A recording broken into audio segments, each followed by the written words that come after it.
It's been a while since I've done one of these. Guess I just haven't had the opportunity. Things have been busy. So I've just been shopping, picking up. I mean, I'd love to say they were essentials, but they really weren't. There was like a bit of dinner food for the microwave in case I need it, and some snacks. Hardly anything necessary. Guess they're doing some construction at the church. Oh well. And now I'm taking the long way home, so I can talk to you. What the hell? That's a clump of mushroom. So I can talk to you guys. Oh, dark.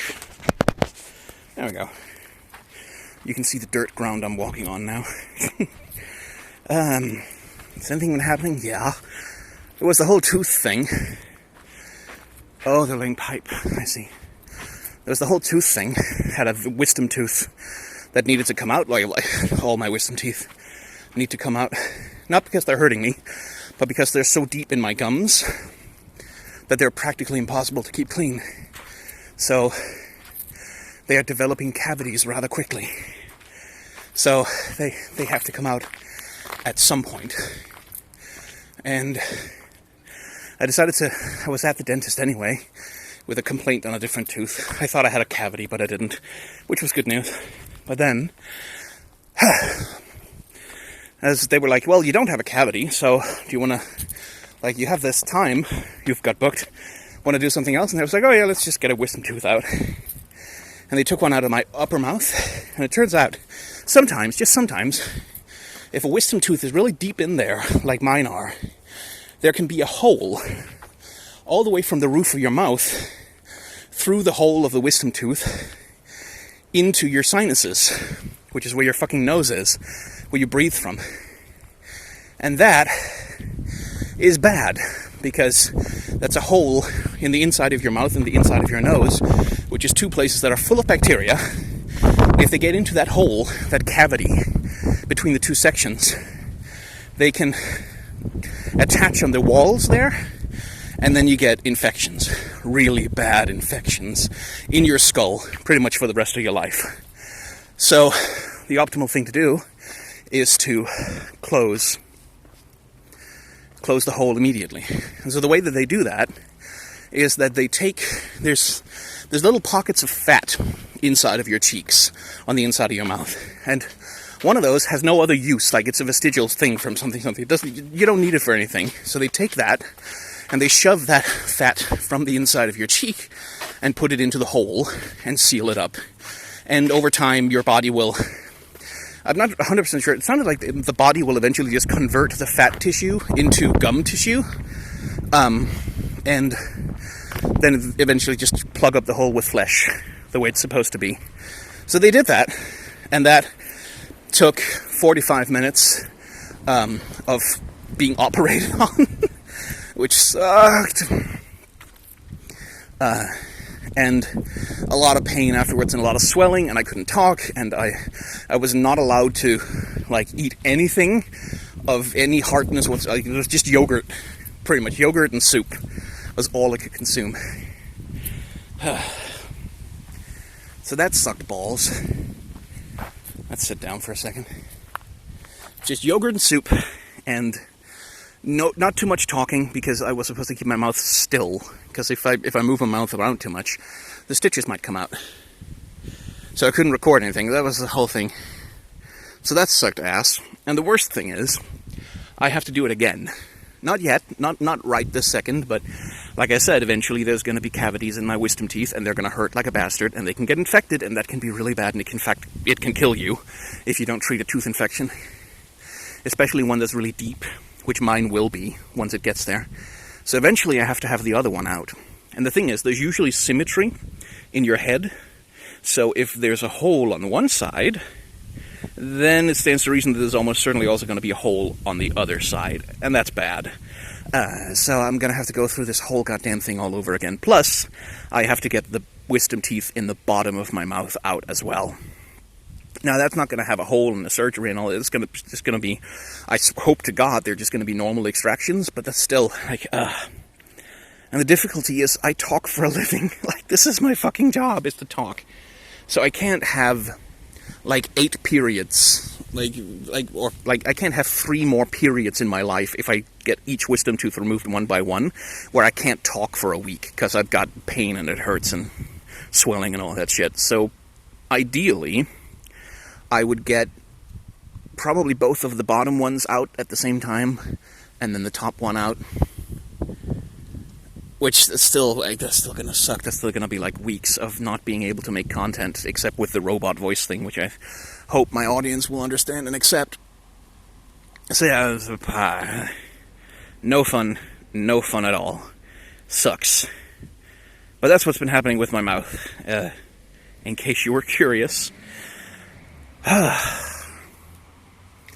of that, not much is happening. Like, as I've mentioned before, Denmark is handling the lockdown pretty well. Like, we had the pandemic under control. We had it under control, and then we reopened everything, and reopened the nightlife, and especially the nightlife has been bad, and now we've got like 400 new infections a day, up from like 30. And it's been, like, the government at this point has just immediately sort of panicked again a little bit and gone, okay, well, fuck it, fine, we're back into lockdown restrictions. We've locked down the bars. Like, the bars close at 10 in the evening so that you don't get those all-night parties. And the idea of that, like, it sounds silly that, oh, you have to close down at 10 instead of closing down at midnight or 3 a.m. What difference is that going to make? But it does make a difference, because it usually, at least with the night culture in Denmark, it'll prevent people from getting too drunk. Like, it'll stop people from getting so drunk that they forget everything about inhibitions and restrictions and, you know, taking care of themselves and others by keeping social distance. Like, it helps. It helps to shut down the nightlife a little bit. And there's been all kinds of other restrictions imposed. Fortunately, no actual lockdown just yet. We can still go outside. We can still go shopping. Like, the shops don't close early. But it's very, very clear from the infection rate, like, that we've been on a exponential growth from the 30 where we started. We're up to, like, we went up to 600 one day.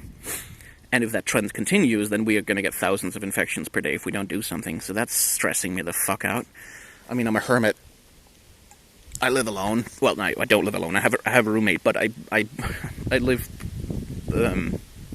solitarily. Like, I don't go out. I don't have a lot of friends that live nearby. Pretty much all my social connections are online. So it's not really a problem for me, but it's like, it's still, when you go out and you have to have a fucking mask on the bus and all public transport, and when, like, people in the, like, grocery store aren't keeping a distance, it stresses you the fuck out.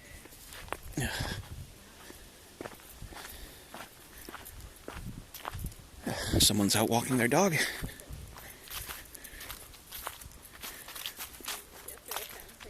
Yeah, it stresses you the hell out. And it's like, it just gets in your head, man. Because, like, I've been keeping up with the research on COVID and what it does to you. And what we're finding out more and more is that, first of all, if you get infected, there's a decent chance that you're not going to be immune to a second infection, or that your immunity will only last a very brief amount of time. And even if you, like, even if you do get immune, there's also, like, this after effects. Like, COVID does shit to your body, really, really bad shit. Like, increased risks of strokes. There's, like, there seems to be some kind of semi-permanent brain damage that happens to a lot of people who have serious symptoms. Like, it does a lot of shit to our bodies, and we don't know the long-term effects yet. We don't know what this will be like for people who've suffered a serious infection 10, 20, 30 years down the road. How much it's going to increase the rate of death. How much it's going to, like, what it's going to do to us. So, like, for me, even though I'm probably one of the safest people in the world, given where short of living in New Zealand, given where I live and given what my lifestyle is, stresses you the fuck out, man. And it stresses you out even more when you see these surges, and you see the government appealing to personal responsibility with people. It's like, oh, well, like, we all need to be careful, we all need to keep social distance, and like, constantly trying to appeal to people's better fucking nature. Which is like, that doesn't work. That doesn't work in a pandemic. Most people don't take this shit seriously. They don't. Everybody goes around, especially young people, and that's the danger. It's like teenagers, young people, their brains are not wired for mortality. They're not wired to think of themselves as mortal, as people who can die. They're like, and because everybody knows that, oh, well, if you're young, it's not that bad, you're almost certainly going to survive it. They don't take that shit seriously. And you can't appeal to personal responsibility. Not with teenagers. You can't. Like, it's just, not because there's anything wrong with them, not because they're evil or bad people, but because their brains literally don't have the circuits inside them that fully understand long-term risk-taking. And hell, most fucking adults don't understand it either. Most adults think that the rules, like, kind of don't apply to them. Because humans are like that. So that's just frustrating. Like, you have to do this shit systemically. Anyway, this is a whole different thing. I'm okay. I've no signs of infection. I've been sticking a thermometer up my ass, like, a lot more recently than I used to, just because my paranoia, my anxiety conspires to make me a hypochondriac sometimes, where it's like, oh, I have a sore throat today, and I think, never mind, it's because I recorded video and audio for 3 hours yesterday. It's like, oh, I have a sore throat. That's one of the symptoms. Oh, God, what if I have the infection? And then thermometer up your ass, take your temperature. Turns out, nope, you don't have a fever. Shut the fuck up and sit down. And where the hell would I have gotten it? I'm never around people. But, you know, it wears on you. Anyway, the rats are doing good. They're doing pretty well, actually. Oh, speaking of, someone just left a rug out here. Wow, it's a pretty kitschy rug. I'd probably get rid of it too. I guess it's trash day soon. Maybe I should bring some stuff down as well. We've got so much shit lying around that needs to be thrown out. Anyway, I'm rambling and I don't have anything more to say, so bye.